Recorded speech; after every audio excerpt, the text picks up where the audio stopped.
Um, Re-assimilating into society, it was a monumental task for me. I found myself to be somewhat antisocial in that I had a very low tolerance for being around larger numbers of people, even if they weren't talking. I just couldn't stand to be around people.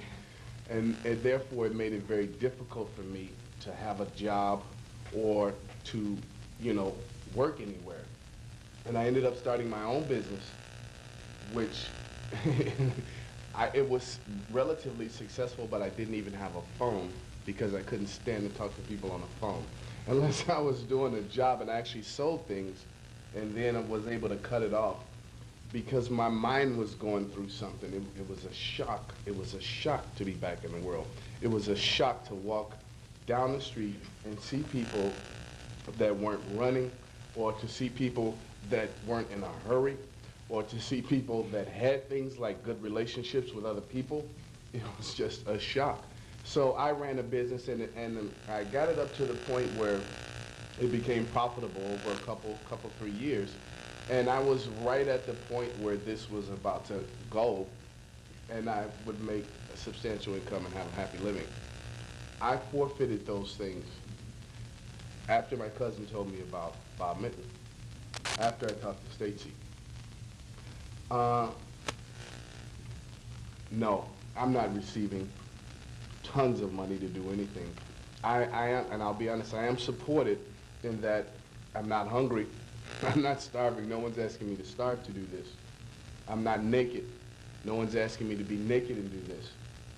But by no stretch of the imagination am I making the money that I was making or had the capability or potential to make before I started this fight. And it's often, just another tactic by Scientology to discredit any good or any type of criticism whatsoever, because they think, it's a Scientology policy letter. It's sex, it's drugs, it's money. If you find out these things about a person, you can effectively discredit them in society, because this is kind of how we think. And it's just another tactic to silence a critic. There's another aspect of this which I think is really important, Tom, which is that when you decide to speak out publicly about Scientology, the first thing Scientology does is go after your business, go after your finances, make it impossible for you to survive. Several people are nodding their heads in the room who have experienced this. The idea that becoming a critic of Scientology is a way to get rich is the most ridiculous idea I can even imagine. And for them to say this, they have to be laughing when they come up with this strategy to tell you guys. Well, some of the things that have happened to me as a result of my being a critic. I have a non-profit cat sanctuary in Vashon Island, which Scientology has relentlessly tried to shut down. It is not a way out of getting very rich, but it is what I do. And, they've even tried to shut that down. There are a number of former Scientologists, very high-level Scientologists in the United States, who specifically are not speaking out because they have been told by the Scientology leadership that if they ever do so, they will destroy their business. So for Scientology to come out and say that these people, including myself or Jesse or Frank or Arnie, are getting rich off of criticizing Scientology is a joke. I mean, it's a joke. And thank God for somebody like Bob Minton and a couple of other people who are recently beginning to feel the way he does about feeling that it's important to financially support people who are trying to speak out about these things that are happening.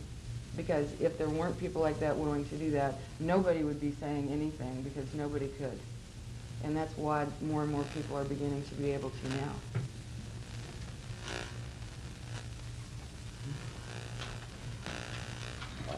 Mr. Minton provided assistance to myself.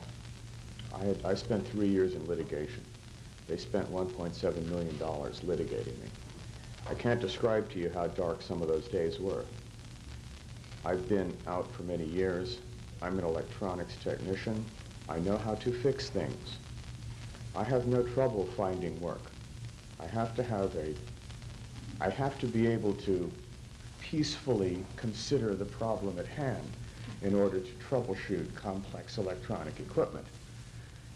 In the fog of war that results during Scientology-style litigation, and that isn't litigation undertaken with the purpose of winning, and this is Hubbard-Hubbardian dogma. Winning is not important when simply harassing someone over the edge is. Psychologically, it brought me to a point where I could no longer function business-wise. Now, we're not talking about the fact that my computer and all my business records were seized by the Scientologists, basically interrupting Lerma Electronics. I'm not describing the clients that called me up stating, was my name on those address lists that the Scientologists seized? Or the neighbors and the other influential clients that I used to get plenty of referrals. But now the referrals are, well, I was one of his clients and now my name is, the Scientologists know about it. There's a whole lot more to this. Robert Minton has made it possible for me to survive, to still speak out about this. That this is possible is why Mr. Minton must be destroyed by Scientology. Because the entirety of an effective con is that no one know the secret. And the secret of Scientology is that this great state of operating Thetan, OT, this is the state that all of those folks in their black jumpsuits that were out there breaking up that sidewalk,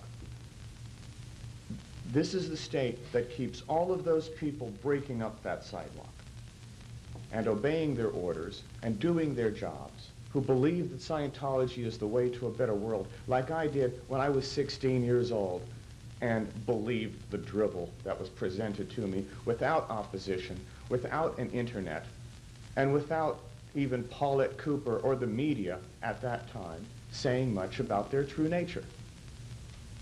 Had the internet been available to me when I was 17, I'd have 10 years of my life back. I hope to do that for as many 17-year-olds as I possibly can before I can no longer fight.